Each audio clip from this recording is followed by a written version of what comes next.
বিশ্বনাথত অসম সাহিত্য কলা কেন্দ্ৰৰ প্ৰথম বাৰ্ষিক অধিৱেশন শব্দৰে উদযাপন কৰোৱা হওক বহাগৰ এটি দিন শীৰ্ষ মনোজ্ঞ মজলিছ উপস্থিত অগ্নিকবি কমলাকান্ত ভট্টাচাৰ্যৰ আজুনাতি ভাস্কৰজ্যোতি লহকৰ 2022 চনত গঠন হোৱা অসম সাহিত্য কলা কেন্দ্ৰৰ প্ৰথম বাৰ্ষিক অধিৱেশন আজি বৰ্ণাঢ্য কাৰ্যসূচীৰে বিশ্বনাথ চাৰিআলি শাখা সাহিত্য সভা ভৱনৰ প্ৰেক্ষাগৃহত অনুষ্ঠিত হয়।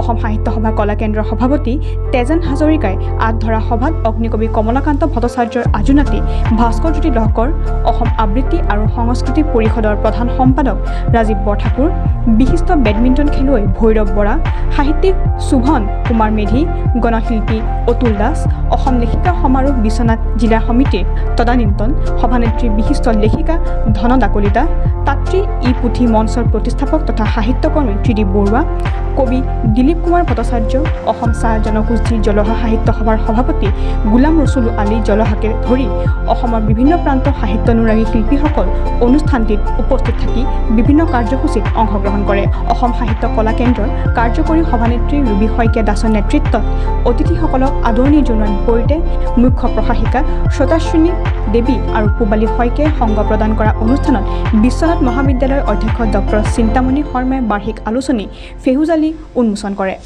কণ্ঠশিল্পী মঞ্জিত বৰঠাকুৰৰ গীতেৰে আৰম্ভ হোৱা সভাত আবৃত্তি, কবিতা পাঠ আদি অনুষ্ঠান ৰূপায়ণ কৰা হয়। আনহাতে সমগ্ৰ ৰাজ্যখনত অসম সাহিত্য কলা কেন্দ্ৰৰ প্ৰায় 2 সহস্ৰাধিক সদস্যই অসম সাহিত্য সংস্কৃতিৰ চৰ্চাৰে সমগ্ৰ অসমৰ দৃষ্টি আকৰ্ষণ কৰিবলৈ সক্ষম হোৱাৰ সমান্তৰালকৈ চৰ্চা অব্যাহত ৰাখিছে।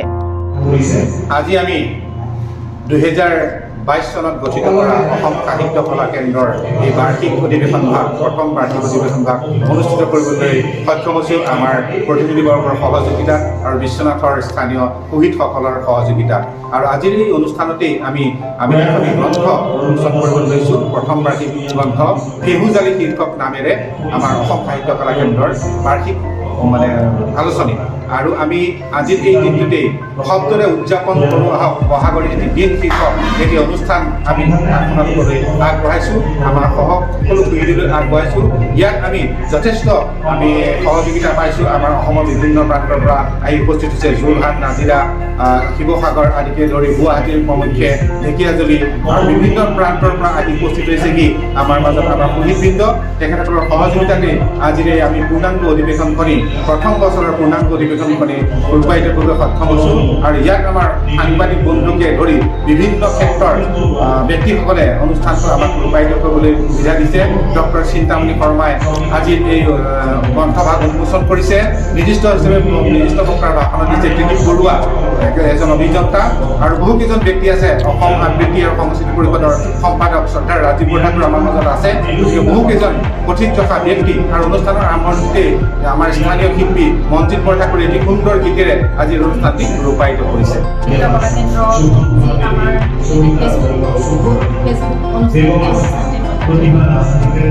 আমি এই অনুষ্ঠানটো 2022 চনৰ পৰা এতিয়া চলাই আছোঁ আৰু এইবাৰ প্ৰথম বাৰ্ষিক অধিৱেশন আমাৰ বিশ্বনাথত আয়োজন কৰিছোঁ। গোটেই অসমৰ পৰা আমাৰ কবিদ বন্ধুসকল আহিছে আৰু আমি এখন ফেহুজালি নামেৰে আলোচনী উলিয়াইছোঁ। বাৰ্ষিক আলোচনী এখন উন্মোচন হৈছে আৰু ইয়াত আমাৰ এই গোটেই সকলোখিনি এই ফেহুজালিখনৰ সকলোখিনি দায়িত্ব পৃষ্ঠপোষক হিচাপে আমাৰ কীৰ্তিৰেখা বাইদেৱে গ্ৰহণ কৰিছে। তেখেতৰ সুযোগ্য পুত্ৰ স্বৰ্গীয়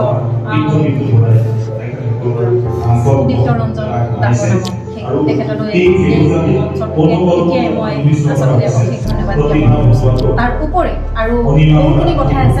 আমি প্ৰতিযোগিতা আয়োজন কৰিছোঁ। প্ৰতিযোগিতাৰ ফলাফল আছে। আমি এতিয়া কেনেকৈ কি কৰিব পাৰোঁ সম্বৰ্ধনা অনুষ্ঠান এটি লাগিছোঁ। আমাৰ বিশিষ্ট ব্যক্তি কেইবাটাও দিশত যেনেকৈ সাহিত্য, যেনেকৈ খেল। বিশ্বনাথ চাৰিআলিৰ পৰা গোলাম ৰছুলৰ ৰিপৰ্ট, KNews 7।